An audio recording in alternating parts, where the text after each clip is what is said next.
नमस्कार, BTV news में स्वागत है आपका। आइए खबरों की शुरुआत करते हैं इस खबर के साथ। केंद्र की मोदी सरकार द्वारा लोकसभा में पेश किया गया अंतरिम बजट गरीबों, युवाओं, किसानों के उत्थान और महिलाओं को सशक्त बनाने की दिशा में अहम साबित होगा। ये विचार राज्यसभा सांसद सुमित्रा बाल्मीकि ने भाजपा संभागीय कार्यालय में आयोजित पत्रकार वार्ता में व्यक्त किए।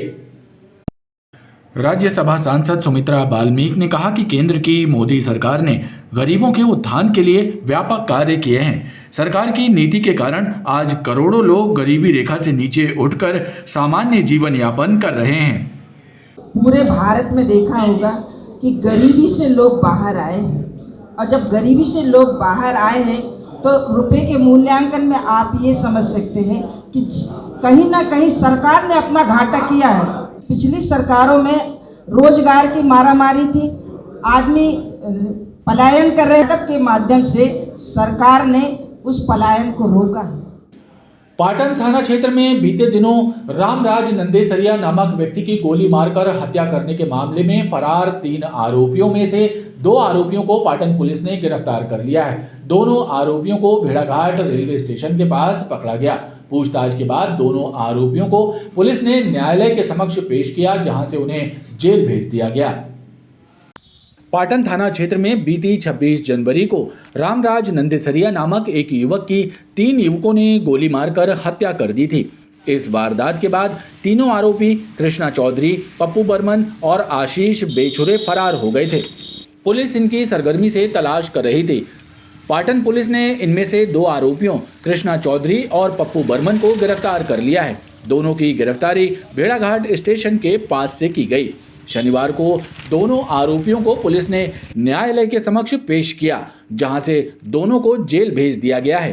पुलिस आरोपियों को पैदल न्यायालय लेकर पहुंची थी। हमें कल सफलता मिली। कल भेड़ाघाट रेलवे स्टेशन के पास से पप्पू बर्मन और कृष्णा चौधरी जो इसमें आरोपी हैं, इनको 2 को हम लोग अपनी हिरासत में ले पाए। पूछताछ के उपरांत कल हमने इन्हें गिरफ्तार किया है। आज माननीय न्यायालय में पेश कराने के लिए अति शीघ्र हम उसे कराएंगे। लगातार हमारी टीम क्षेत्रों में मूवमेंट कर रही है। अति शीघ्र उसकी भी गिरफ्तारी होकर उसे माननीय न्यायालय के समक्ष प्रस्तुत किया जाएगा। श्री राम जन्मभूमि अयोध्या तीर्थ के लिए जबलपुर से पहली आस्था स्पेशल ट्रेन को रेलवे बोर्ड ने मंजूरी दे दी है। बोर्ड से मिली स्वीकृति के बाद 13 फरवरी को जबलपुर से अयोध्या के लिए आस्था स्पेशल ट्रेन रवाना होगी। ये ट्रेन इटारसी होते हुए अयोध्या पहुंचेगी।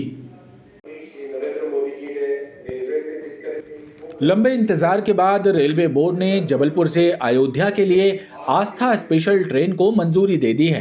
बोर्ड की स्वीकृति के बाद 13 फरवरी को पहली आस्था स्पेशल ट्रेन जबलपुर से अयोध्या के लिए रवाना होगी। ये ट्रेन वाया इटारसी होते हुए अयोध्या तक जाएगी। इस ट्रेन के लिए यात्रियों को IRCTC से सीधे सीट बुक करानी होगी। नियमित आरक्षण काउंटरों से इसके टिकट नहीं मिलेंगे। मंडल रेल प्रबंधक विवेकशील ने जानकारी देते हुए बताया कि आस्था स्पेशल ट्रेन के संचालन को लेकर रेल मंडल द्वारा सभी तैयारियां कर ली गई थी। ट्रेन के संचालन के लिए बोर्ड की मंजूरी का इंतजार किया जा रहा था। अयोध्या के लिए कोई नई ट्रेन की अभी तक कोई घोषणा नहीं हुई है। अयोध्या के लिए जो बीच में ये जो चल रही है आस्था स्पेशल, वो 4 चलाने का हमको मैसेज आया था।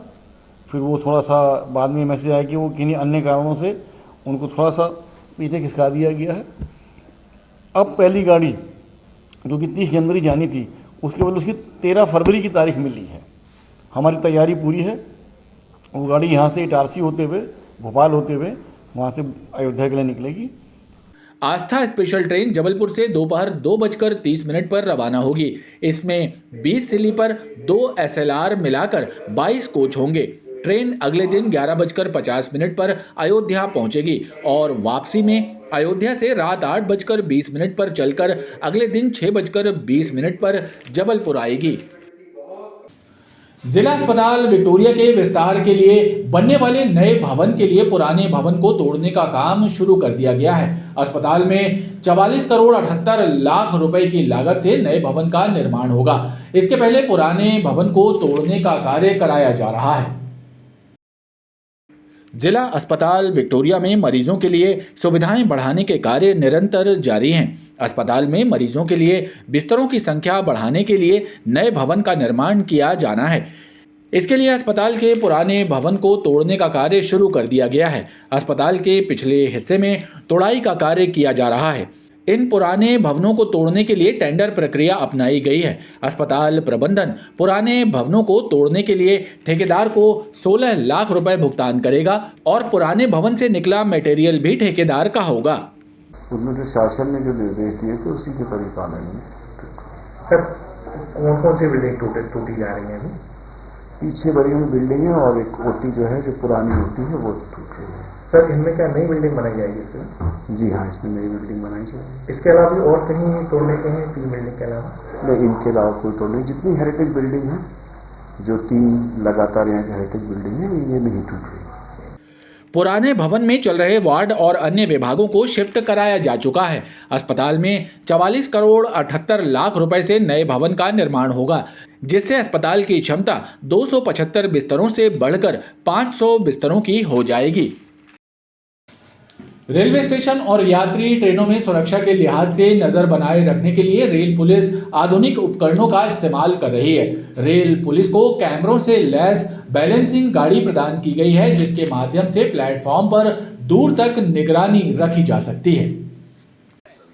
रेलवे स्टेशन परिसर और यात्री ट्रेनों में सुरक्षा के लिहाज से नजर बनाए रखने के लिए रेल पुलिस आधुनिक उपकरणों का इस्तेमाल कर रही है।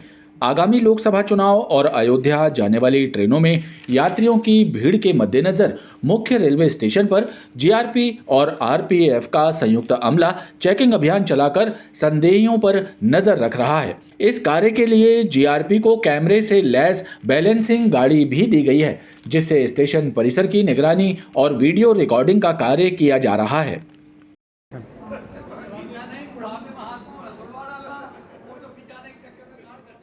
में हम लोगों के द्वारा सघन चेकिंग की जा रही है और हर संदिग्ध वस्तुओं पर नज़र रखी जा रही है और मादक पदार्थों के उस पर भी रोकथाम के लिए, चोरी के लिए, इस पर प्रयास करने के लिए ये सब कार्रवाई की जा रही है। चेकिंग, हाँ, डॉग स्क्वाड है, वो भी बराबर रहता है। जब ट्रेनें आती हैं तो उस समय डॉग स्क्वाड को बुला लिया जाता है और बैलेंसिंग हमारी एक गाड़ी भी है, जिसके तहत कम समय में ज़्यादा से ज़्यादा दूरी की, जैसे एक सिरे से इंजन से लेके गार्ड तक पहुंचने में 10 मिनट का समय लगता है और चेकिंग नहीं हो पाती, इसलिए ये बैलेंसिंग गाड़ी रखी गई है। और इस बैलेंसिंग गाड़ी के रहने से तुरंत ही एक सिरे से दूसरे सिरे तक इसमें वीडियोकॉन कैमरा लगा हुआ है, जिसके चलते सभी की तस्वीरें रिकॉर्ड हो जाती है और कोई भी अपराध घटित होने पे अपराधियों की पहचान आसानी से की जा सकती है। जीआरपी और आरपीएफ की टीमें डॉग स्क्वाड की मदद लेकर लगातार ट्रेनों और स्टेशनों पर चेकिंग अभियान चला रही हैं। इसी के परिणाम स्वरूप देर रात स्टेशन पर गांजा तस्करों को भी जीआरपी टीम ने पकड़ने में सफलता हासिल की है। विजयनगर अहिंसा चौक के पास एक इनोवा कार के चालक ने फल ठेला और स्कूटी सवार को टक्कर मार दी। इस घटना से अफरा तफरी मच गई। घटना के बाद राहगीरों ने कार चालक को मौके पर ही पकड़ लिया। घटना में फल ठेले वाले को मामूली चोट भी पहुंची। शहर की सड़कों पर अतिक्रमणकारियों का कब्जा और तेज गति से चलते वाहन सड़क दुर्घटनाओं का कारण बन रहे हैं। ऐसा ही एक हादसा आज विजयनगर के अहिंसा चौक पर हुआ।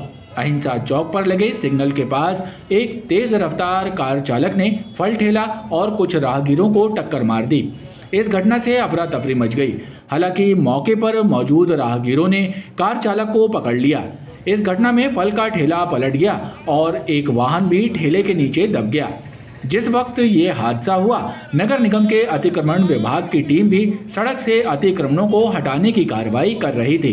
बताया जाता है कि कार चालक सिग्नल पर गाड़ी रोकने की बजाय तेज रफ्तार से आगे बढ़ा, जिससे कार ठेले से टकरा गई और ठेला पलट गया। इस घटना में ठेले के संचालक को भी चोट पहुंची। गाड़ी चला दी है। हाँ। कौन सी गाड़ी है जी? Four wheeler Maruti. कहाँ चोट आई आपको? पैर में।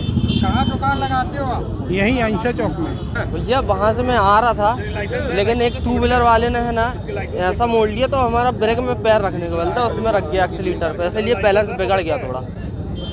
कहाँ से आ रहे थे आप?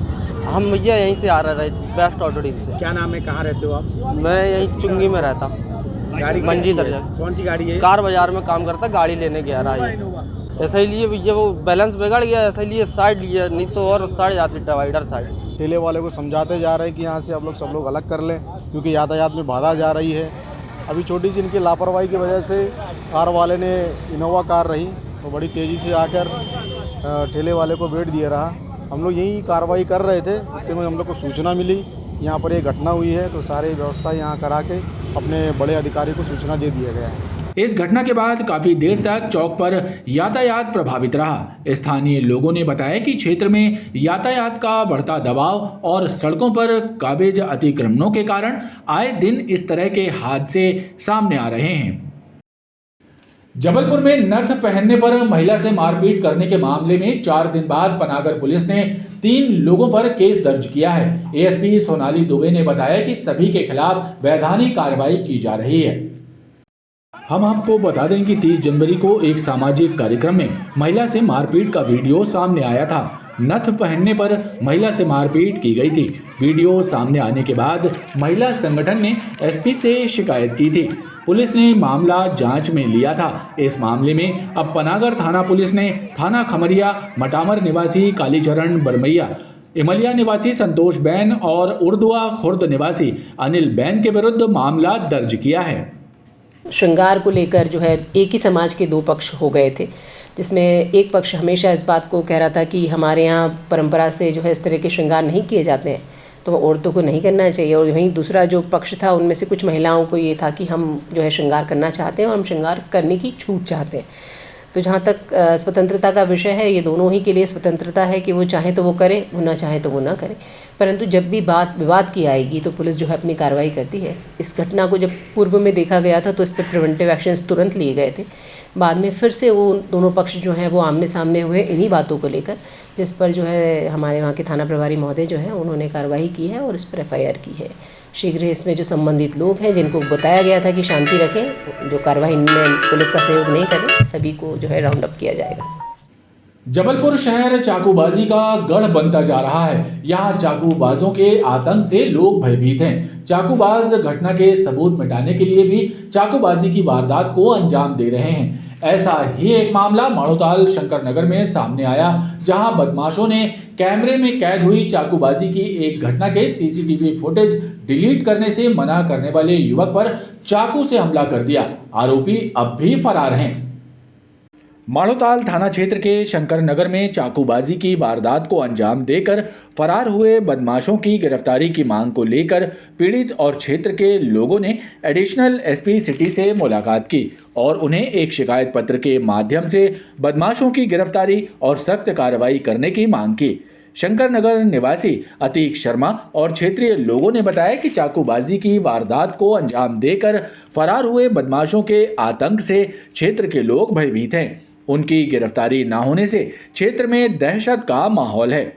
एडिशनल SP प्रियंका शुक्ला ने क्षेत्र के लोगों को आश्वासन दिया कि जल्द ही आरोपियों को गिरफ्तार किया जाएगा। ये असामाजिक तत्व हैं सौरभ यादव, अभी अहिरवार, सत्यम मिश्रा, मोहित पासा विश्वकर्मा, इनको राजनीतिक संरक्षण एवं कुछ गुंडों से बहुत मदद मिलती है, जिनके कारण ये लगातार प्रयास कर रहे हैं, प्राणघातक हमला करते हैं, किसी के ऊपर कर देते हैं। कहाँ हैं और क्या मांग कर रहे हैं?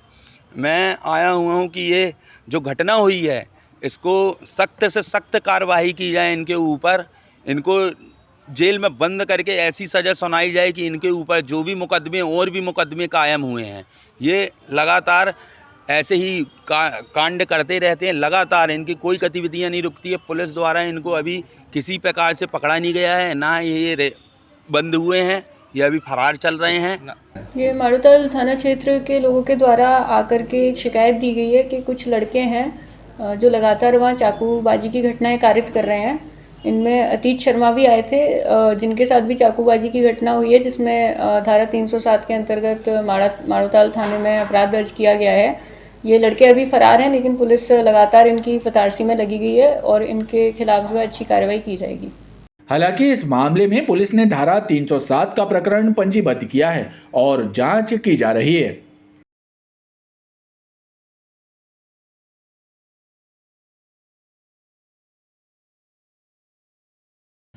खबरों का ये क्रम लगातार जारी है। आप देखते रहिए BTV न्यूज।